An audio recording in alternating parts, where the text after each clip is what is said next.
been so amazing to see you grow and to change and to become the person that you are today. And so through all that work, how has that changed your life now? So much. I feel like I'm even more myself. I feel like being me has increased. So skin picking wise, skin picking has decreased. The intensity, the duration of the skin picking sessions. And I feel so much compassion for myself in everyday life. When I struggle with something, I don't always feel compassionate about myself, but this cycle gets so much faster and I can redirect myself and my thoughts and my feelings better and faster. And therefore, I am not really feeling stuck then anymore. You are listening to episode 111 of Beyond Skin Picking and Hair Pulling, the place to be if you want to learn how to address the root cause of why you pick, pull, or bite at your body so that you can find long-term sustainable healing. In this episode, I am interviewing a very special guest. Yasmin has been a client of mine since May 2024. We've just finished up our work together in February of this year, 2026.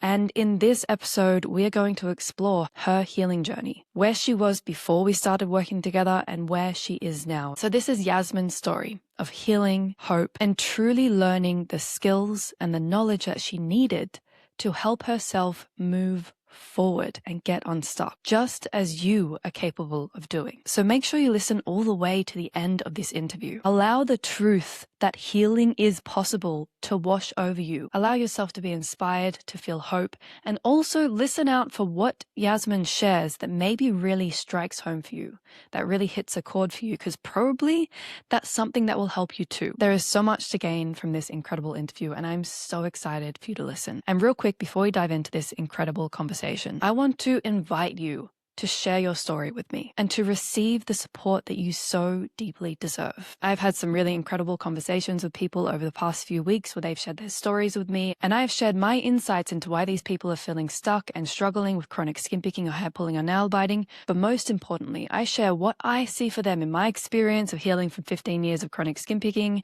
and supporting people like you to heal over the past 3 years.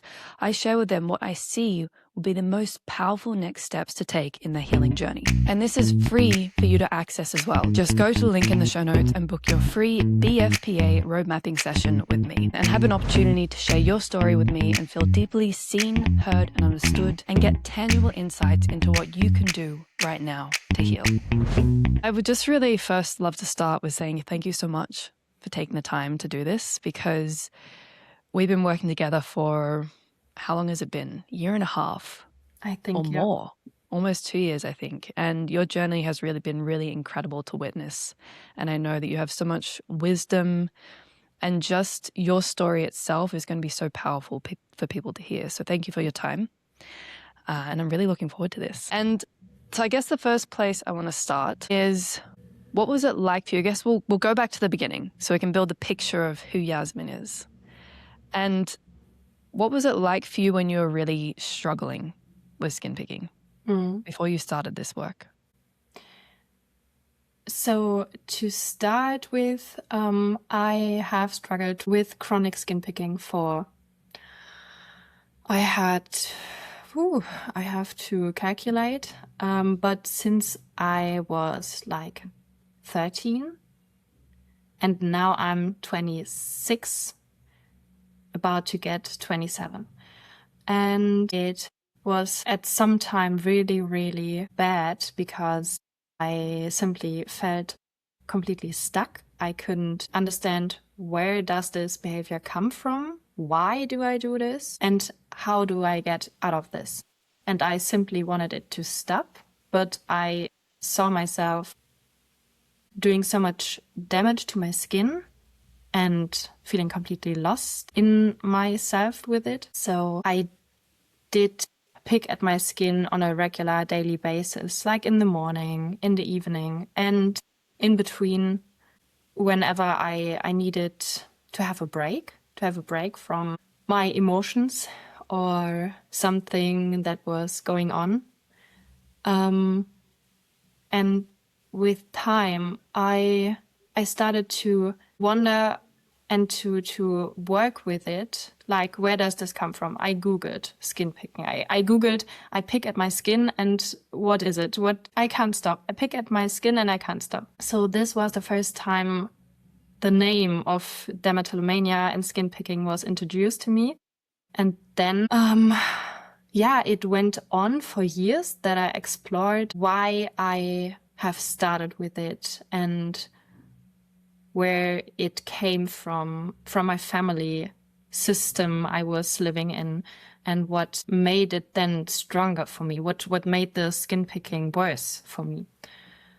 Yeah, and then I started to follow some Instagram accounts or some people on Instagram, searched for skin picking there. I saw Rafaela and her account and got so much information out of your postings and so much insight there for me and myself and all about skin picking on the behavior side, and then for me what it is and why I do it for me.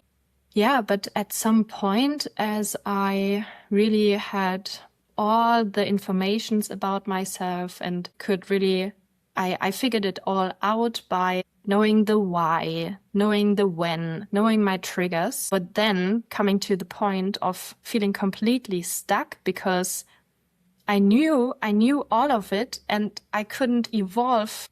I couldn't evolve more than that. I couldn't adjust my behavior. I couldn't adjust like the picking frequency, the intensity. And I was like in your world for, I think, 1 year at a minimum, maybe 2 years. We just had a couple of days ago a chat about it. What surprised me, because it's a long time I was in your world and I followed you, and then there was, I don't know, you can explain it, what was then. I think you had an offering of Persönlichkeitsanalyse. Was it the cold turkey challenge? It's the first one I ever did. Yeah, the cold turkey challenge you invited me to, and also then the Persönlichkeitsanalyse. The personality test I did. Yeah, and it was for free. And I thought, okay, I really like personality tests and I think that has so much value in it. So I'm going to book in with you and do the test. And you had an analysis call about it with me and we checked in. And I remember one sentence, and it was about how does it serve you to do it on your own? Because we then had a chat about my skin picking and how I approach all of what I'm doing. And then it clicked for me and I simply realized, okay, that it doesn't serve me at this point anymore. So maybe it is time, after I did the cold turkey challenge and realized you have so cool approach on all of this. And I really liked to feel understood and feel supported, that I realized, okay, maybe it is time to work with you and get the support I deserve and really needed to in that time. And I remember that as well, is that you said that you wanted to get further on your own first. Before you felt like I can do a bit more on my own first. I want to fix a few more things on my own first. And I remember us having that conversation and you realizing that, oh, this is just me trying to protect myself. Yeah. And yeah, totally. Yeah. I remember that. And it's true that I think this happens for a lot of people, is that they want support, but they feel like, well, I'm not ready yet. I need to do it a bit more on my own. And then I'll be ready. And I think it is important at some point to ask ourselves, well, how is this serving me now? How is this still helping me?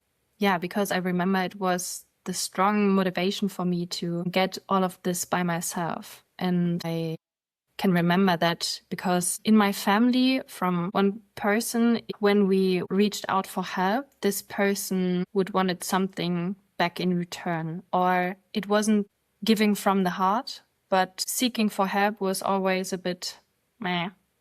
And yeah, I think I carried this inside of me back then. And that makes sense, yeah. When you grow up with someone who makes it feel, where there's a lot of uncertainty around what am I going to get from this person if I'm vulnerable and I ask for help.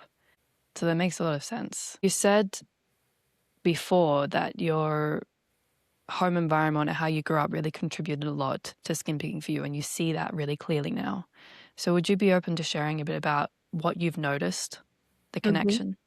Yeah. I grew up with a parent or a step parent, if you call it like that, who was like emotionally kind of chaotic. It was an unstable emotional life, or on the emotional side, it was really unstable and kind of, I have the word dangerous in my head, but to put it in context, yeah, I would say I experienced kind of emotional harm, not on physical level, but emotionally. We always had discussions. How do you call Streit in English? Arguments. Arguments. We always had arguments. And it was about the household. It was about when I invited friends that we don't be too loud and everything like that. It was kind of micromanagement from this parent side. It was not an easy place to live in this family and in this house and to in this time of my life. Now I can see that I tried to avoid arguments. I tried to be better, to be a better child, to be a better family member, to be a better daughter, stepdaughter, whatever.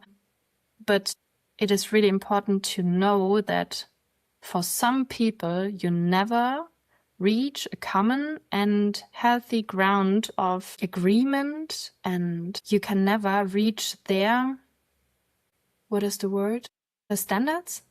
Standards. Yeah, you can never reach their standards. But I tried, because as a child, you try to fit in, you try to be perfect, you try to do everything to, or that was my way. Some people, some childs try the rebellious thing, but I try to, fit in and meet the standards. But I could never reach them. So there was always arguments. There was always an unsafe place. And then I found skin picking to be my safe place. I can remember that I really escaped from arguments, or after arguments, I locked myself in the bathroom and stayed there for 30 minutes, cried, and then picked at my skin at the same time to simply get through. And I remember that school was there too a big thing for me that increased my skin picking, because I don't know really why. I was good in school, but I think maybe, I felt some pressure not being the cool kid.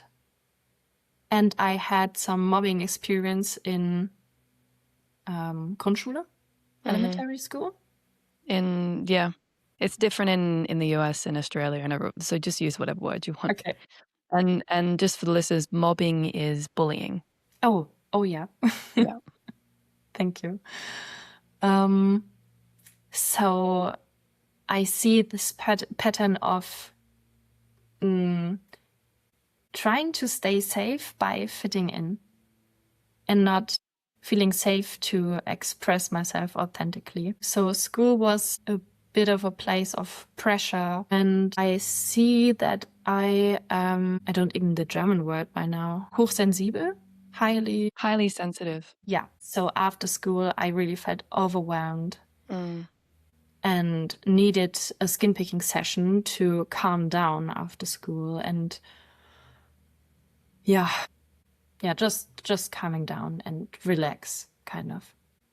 I can see, or I can imagine what we're talking about, what I shared maybe forms some kind of picture in the head of the listeners here of the podcast. And I wanted to highlight that in this time, I wouldn't call my family system as that unhealthy, what I can see now. But I want to highlight how normal it can feel when you live in these stressful situations, how normal it can feel to live in such an unnormal place. Yeah. Yeah. And I think so many people can relate to some kind of what I've shared. Yeah. So it Absolutely. don't has to be like really a traumatic experiences or abusive parents or whatever. But yeah, it was kind of emotionally abusive, but I wouldn't call it that way. I wouldn't label it as that, especially not then as a child. So I just want to add to what you shared, because I think that's really important, because a lot of people, they struggle with chronic skin picking, but they don't resonate with, oh, but my childhood wasn't horrific. yeah. And I had a lot of really good things as a child.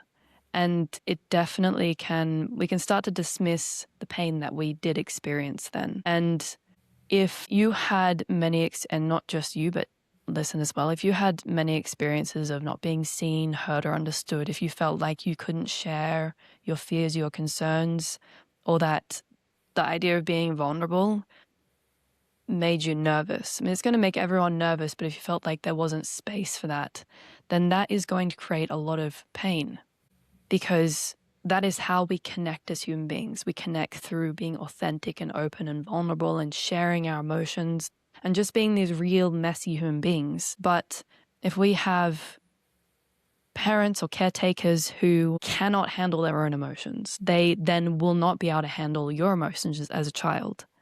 And they're also likely to take your emotions personally. And that is going to create a lot of emotional pain, a lot of emotional suppression. And so I do appreciate you bringing that up, because I hear that a lot from people. And I think it's important to acknowledge that, well, if chronic skin picking is having such a big impact in your life, then there is pain from the past, and every single human being has that. I think it's a rite of passage as a human to experience pain, then learn how to work through that and come out the other side. Yeah. And when you started to make those connections between your childhood and why you were struggling with the things that you struggle with as an adult, how did that start to change how you felt about yourself, or how you felt about the things that you were struggling with? Or what did it change for you? I felt more understanding for myself. So every time I unlocked a new thought, a new connection, it felt good, because I knew it was good. It doesn't always feel good, because there is maybe pain behind it. There is, especially in the coaching sessions, there was room for all the emotions that were locked behind the information. So I felt through them, and sometimes there was pain and sadness, but every time afterwards, I felt relief, and I felt more connected to myself. I felt more connected to my truth, I felt compassion to my inner child and the Yasmin I was back then. And I felt anger towards this parent, a healthy expressed anger. And it always felt like some puzzle pieces that clicked together. Yeah.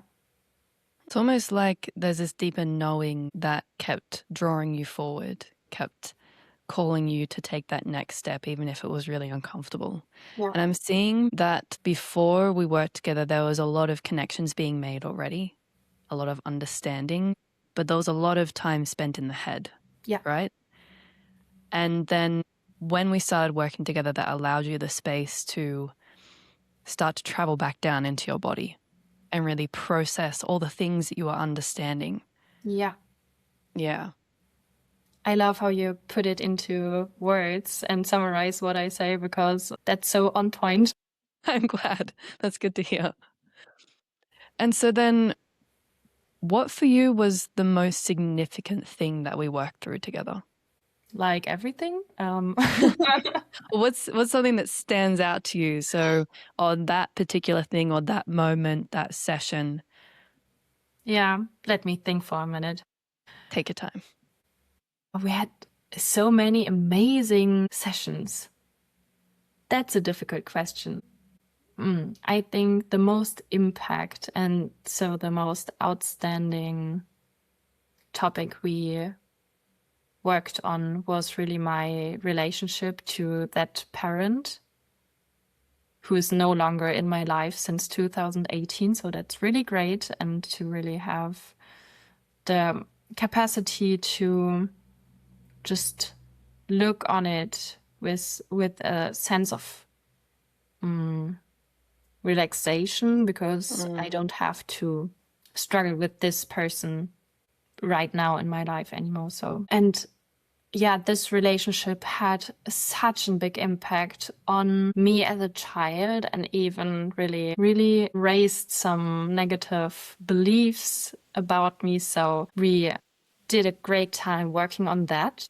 And that was really important. And I remember also one coaching sessions, we had more a chat about some more deeper insights of skin picking. So it wasn't really this deep emotional coaching, but more that you shared really great informations about what skin picking really is. And that was also nice to see, and I can remember really good.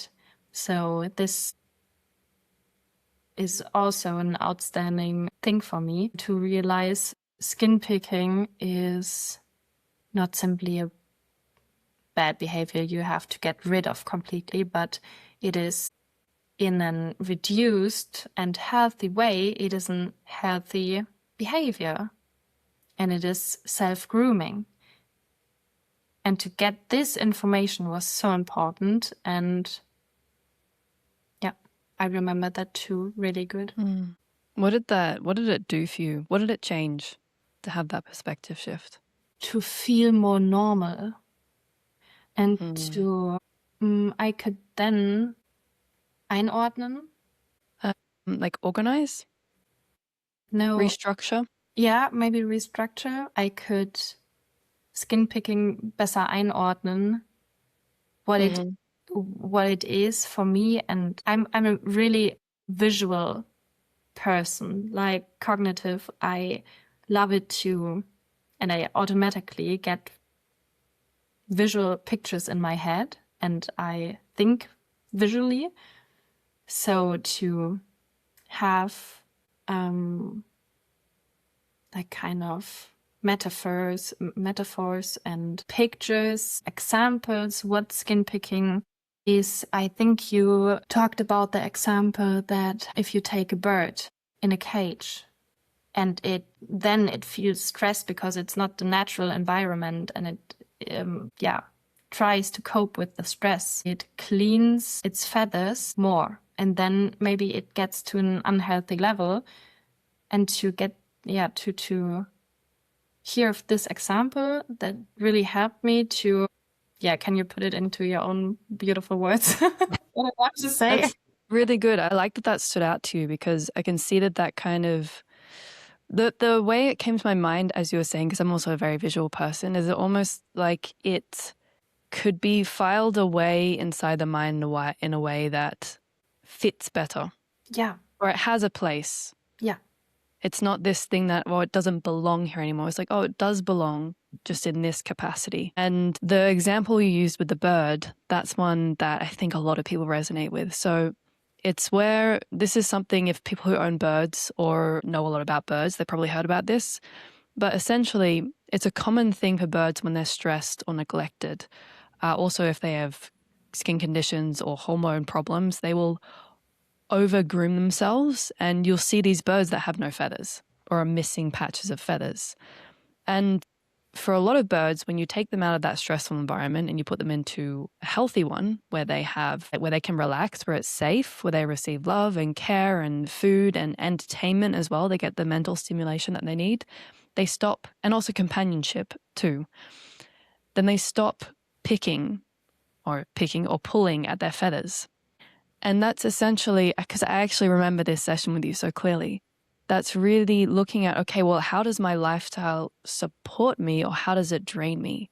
Is it helping me to thrive, or is it a hostile environment? And I think for a lot of us, especially when we grow up in emotionally hostile environments, even if that is our normal at the time, it creates this undercurrent of, I'm not okay. Even if everything external seems okay, it's like, I'm not okay.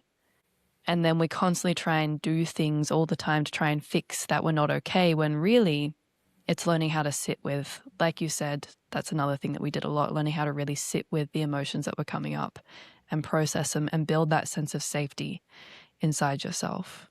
Yeah. Yeah. And we see that for with a lot of animals. I had a cat growing up. He overgroomed himself. He grew up in the same environment I did, so no wonder. And he had to go on Valium. Oh, wow. Yeah. To get him to stop over, he would get these on his forearms. Yeah. Can you say forearms for cats? I'm not sure. But the front of his front legs, he would just lick and lick and lick and lick until it was red and raw and there was no hair left. So it's really, and then I developed skin picking. So it's just really interesting to see self-grooming is naturally a soothing behavior. Yeah. And we are naturally going to seek out those soothing behaviors in times of stress. But if that stress is unhealthy and too much, then the behavior is going to become unhealthy and too much. Yes. Yeah. Yeah, that was a great session. I agree. We did have a lot. I know that was a big question. Yeah. And so you said as well, working through the emotion that you had around your relationship with this person growing up, this step parent that you had. What would you say was the biggest shift you experienced? In relation to the step parent, or? Yeah. Yeah. Or you know what? Because if there's two things coming to your mind, just go with anything that's coming up. Yeah, okay. So in relation to my step parent, the biggest shift was to express the anger, to express the sadness, the feeling of feeling so kind of beaten up emotionally, the feeling of unfairness, and taking the time to realize that it was so hostile to live in, to realize it was so not normal, to express it into words. And I remember some sessions I sat there and cried and was so felt this belief that someone can act like that to a child. I felt the grief for myself and for the Yasmin as a child. And to feel all of this and to have a space, a safe space for it, to have someone that holds and shares this room for you, and feeling so seen and allowed in my feelings and emotions. That was, and I'm feeling touched right now by what rises inside of me right now emotionally. That was such a big shift. Yeah. I really just want to acknowledge the courage that you've always shown in every session that you've shown up in. Thank you. Because these things are hard to really sit with and process. There's a reason why we find these elaborate ways of avoiding getting that close and deep to ourselves. Because it hurts. And it's big emotion that comes up. And then we have so many beliefs wrapped around that emotion that say, I'm not allowed to feel that way, or there's something wrong about feeling that way. And it just takes an immense amount of courage to show up and be like, I'm going to do this. And that's what you did every session. Thank you. Even if you were nervous or you didn't really want to, you allowed yourself to go to that space and just see what might happen, just to trust the process. Yeah. And I just thought, and I wanted to thank you again for creating that space, because I think I started with my healing journey kind of early and got to know you in an early stage of my life. So in my early 20s, I hadn't much negative experience outside of my, then when I moved out of the house, my parents' house, and this chapter was closed, then I had, when starting with you, really first healthy experiences for just throwing my heart into this room, throwing my heart out, simply feeling safe and being allowed to express myself and my emotions. So it is not easy to feel all these big emotions, but it wasn't difficult to have the courage to. So that's what I'm trying to say, and can encourage everybody who's listening. You don't have to wait. So if you feel like it's not the right time, that's totally okay. But I'm glad I started in an early part of my life to explore all the things around skin picking and to start the coaching with you, because I don't know how to say it. In German? Nicht so viele negative Erfahrungen davor machen muss. Also, So you didn't have to make so many you didn't have to have so many negative experiences and make so many mistakes. yeah. Instead, you got the support earlier. Yeah, especially in terms of feeling the emotions, being allowed to, because that's so important for every part of someone's life, to express emotion. So that's the foundational work we should have done in school. So better now than later. That's my view on it. Yeah, I agree. Absolutely. And I think as well, growing up in this time where we have so much information and so much support available to us, I mean, it's really is such a blessing, because you can imagine growing up in a time where, I mean, in our parents' generation, it's not that long ago that this was a topic that people just didn't talk about. Even skin picking, these kinds of struggles didn't have a name for it. It wasn't really acknowledged 10 years ago. So I love that you really took that opportunity as soon as you could, and you trusted your intuition and you followed through with that. And also because we got to have such an amazing experience together. It's been so amazing to see you grow and to change and to become the person that you are today. And so through all that work, that connecting with those big emotions, learning how to feel and really express yourself, honoring the truth of your past, honoring that pain that you experienced, taking it seriously, this can be another big question. How has that changed your life now? What's different? So what's different for you personally about how you feel about yourself? What's different about skin picking? And what's different about your external life? Okay. So much. So much is different right now. And still I feel like, I'm even more myself. I feel like being me has increased. So skin picking has decreased. The intensity, the duration of the skin picking sessions. And I feel so much compassion for myself in everyday life. When I struggle with something, there's still, I see, like I have a kind of different topic I currently work on with my big and strong inner critics. So I don't always feel compassionate about myself, but I'm faster at going through the cycle of, I feel something, I have thoughts about it, I elaborate this and check in the cycle. Okay, where do I stand now? And what are my values and how do I want to feel? What is it? Which voice is talking there? And this cycle gets so much faster, and I can redirect myself and my thoughts and my feelings better and faster.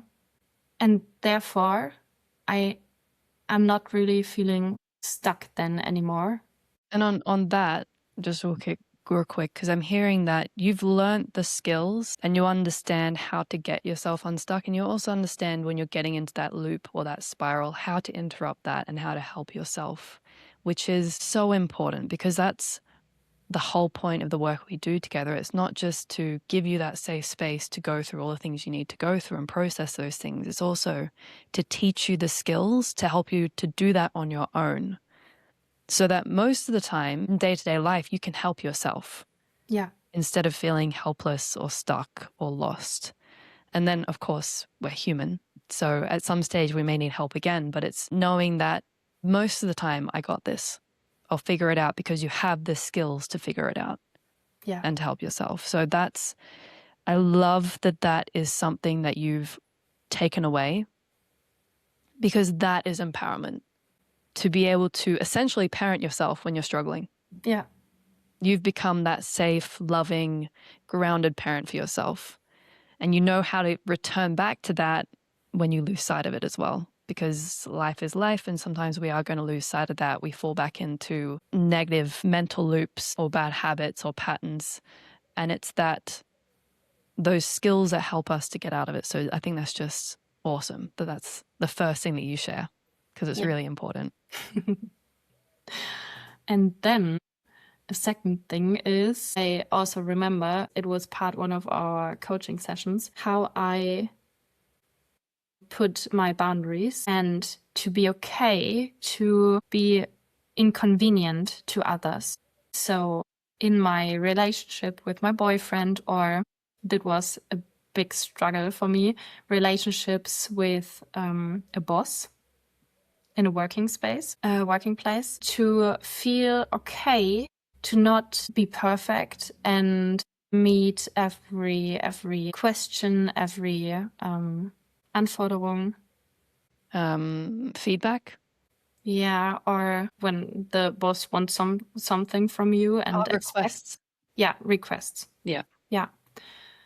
And to set boundaries. No, I can't come to the event. No, that's not possible for me. And no, I'm not ill. It's just there's my pole class and I can't come. And my sport, my hobbies are important to me. How empowering was it to be able to set those kind of boundaries and be inconvenient sometimes? So empowering. Yeah, I can see it on your face right now. Just this smile, like, oh, feels so good. Yeah. Yeah, because when you're not as kind of, do you say, trained in that area? Yeah, you can say that. I mean, it's a skill to learn how to set boundaries, how to say no. Yeah. Then first it feels like there's always some kind of being afraid that comes with it, but in the end it feels so good. Especially when you're bewusst about it, being aware. Yeah, being aware about it, that you're just taking the step of setting boundaries. That's so cool. It is. I agree. It's so cool. And then I also remember that was a big part of the work that we did. Yeah. That's already two powerful combos. So understanding how to care for yourself and your emotions and parent yourself, having those skills and that understanding, that knowledge, and then also how to set boundaries. And I have a third one, a really big one, acknowledging myself as I am, loving myself as I am. And that's such an used sentence, loving yourself. But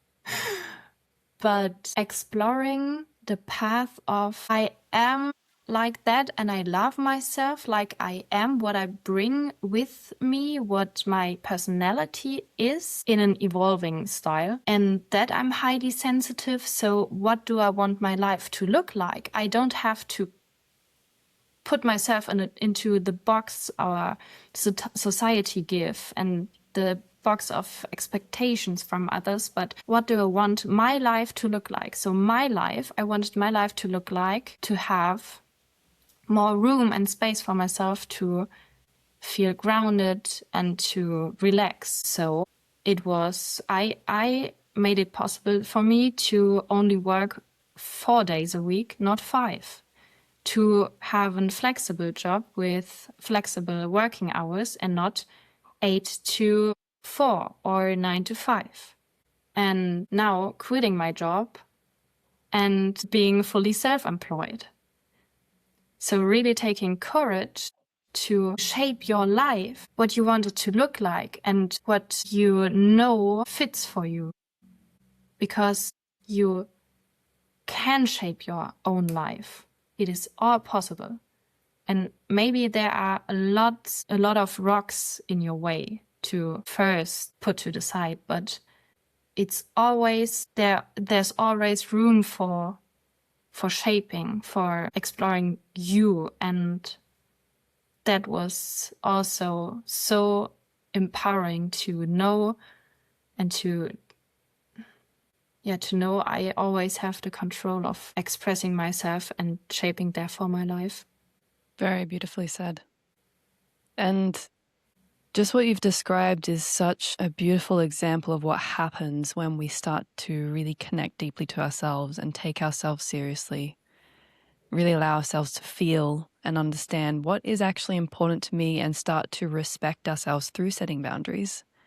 Because then we start to protect our space, our existence, instead of just existing to serve other people or existing to be convenient to other people, but it's being able to step outside that role and see, well, what else is there to me?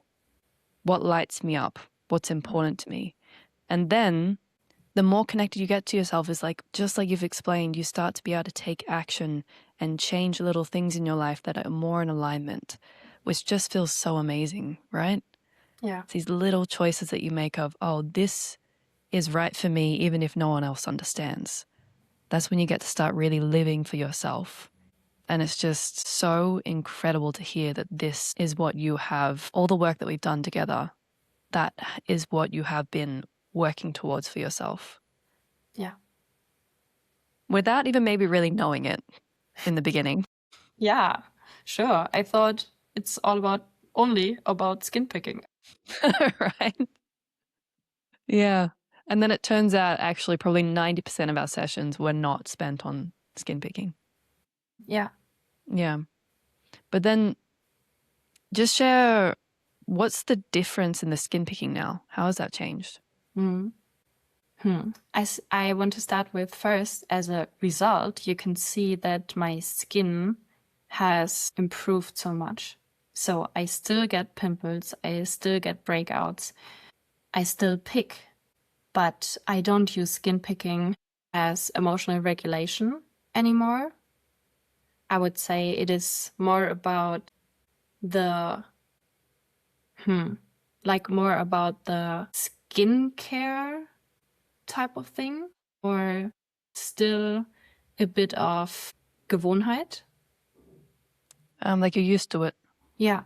Yeah. So I'm still used to it, and I still have the goal to reduce it even more and to have stronger, I don't know if, boundaries is a word for that, but more guidelines and maybe have more focus on my values and how I care for myself. But when I remember how it was 2 years ago or 3 years ago, also German. When I don't feel exhausted about it anymore. I don't feel bad about it anymore. It's getting more and more to the normal and healthy place than having all the big emotions about it. I don't feel impacted by skin picking anymore. So it has decreased, and like you can put numbers on it, like just minutes. But I think more important is really how I feel about it by now and how different it was compared to the past, and that I feel more confident in my own skin, getting out there, leaving the house without makeup and not having the perfect skin. So that's really the point.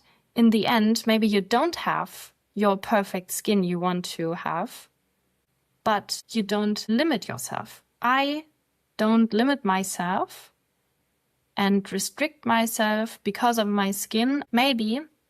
So we went to spa yesterday, and I had breakouts, and I felt a little bit uncomfortable about it, but I knew it's okay. Nobody will look at your skin, and that's fine. And I feel comfortable about it. I feel comfortable in the spa, so I enjoy to be without makeup.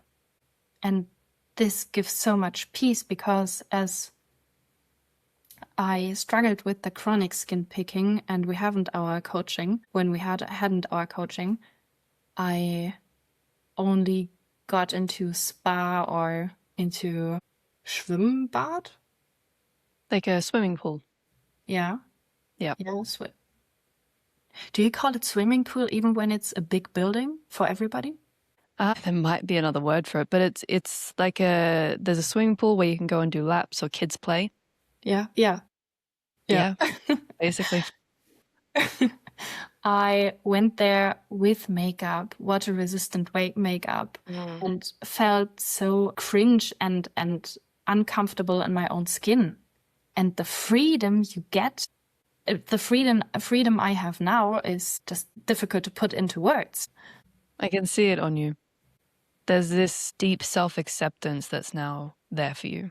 Yeah. And like you said before, it's that love yourself for who you are. And I know we all hear that phrase all the time. It's like, yeah, it sounds like a great idea, but what? But when you really do start to actually love yourself who you are and feel that deep acceptance, regardless of if things are not perfect or incomplete, it is such a freeing feeling to know you can just exist as you are, and you're actually absolutely okay, more than okay, as you are right in this moment. Yeah. So what's a piece of wisdom? You've shared so much already, but I want to ask just one thing that stands out to you, the first thing that comes to your mind. What's a piece of wisdom you've acquired on this healing journey that you would like to share with the listeners who maybe are feeling a bit stuck or struggling with skin picking or hair pulling or nail biting right now? What comes to my mind is you're doing the work in the messy places. It is connected to what we just said about the loving yourself. It's not the big, I always have to love myself, but it is the change, the little change you do in the tiny situations and moments of messiness, of struggling, and how you answer yourself in that moment. And you are so okay where you are right now. Maybe it don't feel like that, but it is so part of your journey. And I see skin picking as a valuable thing, I don't know a better word, to my life right now. So it gifted me all the insights I have by now. It gifted me my path of growth. And I don't know if that really soothes and feeling good for someone who's struggling right now. But I want to send you so much understanding through this podcast and so much compassion and love, so that you can feel it in yourself and like can step into this kind of frequency, Can experience, can connect to. Yeah. that frequency of really being okay with yourself. Is that it? Yeah, kind of. Thank you so much for sharing that. And actually, I know we didn't discuss this beforehand, but I just wanted to give you a short moment because people probably aren't aware now that you are now a coach and you help people in their healing journeys as well, which I think is just absolutely beautiful because as we've all experienced, being able to talk about this struggle with someone who's been through it themselves makes such a big difference. Yes. So if someone wanted to get into contact with you, especially someone who speaks German and would feel more comfortable speaking German, especially because, Yasmin, you're from Germany, in case people didn't pick up on that in this interview, then how might they be able to get in contact with you? Do you have a website or email or your social media? Yeah. You can reach out to me on social media, on Instagram. My handle is Yasmin with an epsilon. Yasmin. Oh, yeah. Like, is it a V? Nee, no, it's a V. It's a V. Yasmin, you mean with the Y? Yasmin. So Yasmin. Yeah, and then from Victoria, the first letter, because The Victoria V. is my second forename. And then Löffler with an O-E. So I just say it for my German fellows. Go for it. I'm also going to put the link in the show notes for anyone else. But yeah, go for it. Yasmin mit Y, V, Löffler, alles zusammengeschrieben. So all written together. And it is easier to click the link in the description. Yeah. And then you can message me there. I love messages. I love to get into touch with you personally. And you can also write me an email. It is hello, the English version hello, not hallo. Hello at jasminlöffler.de. And yeah, I love to hear from you. Beautiful. That's awesome. So I'll leave those links in the show notes if anyone wants to get in touch with Yasmin. And thank you so, so much for an amazing conversation, the interview. It's been so valuable. It's been really lovely to go back through your story and your journey again to celebrate that and how far you've come. And also to allow people to hear that healing really is possible. I mean, you are a beautiful example of that. So thank you so much for being here and sharing your story. Thank you. Thank you so, so much for inviting me, for doing the work with me, the coaching, and for being you, because you simply made it possible for me. Thank you. I appreciate that so much. Thanks, Yasmin. I hope you got as much out of that conversation as I did. It was so incredible to go back through Yasmin's healing journey and to really see how far she truly has come. And if you are listening to this podcast, this episode, and you are a German-speaking person and you would love to get support from someone who can speak your language, make sure you go to the show notes and send Yasmin a message. She really is such an amazing person. And if you're still listening and you took something valuable away from this episode, make sure you hit like and subscribe, leave a 5-star review. Thank you so, so much for your time and hanging out with us for the past hour. Have an absolutely wonderful rest of your day. I will see you next Tuesday for the next episode of Beyond Skin Picking and Hair Pulling.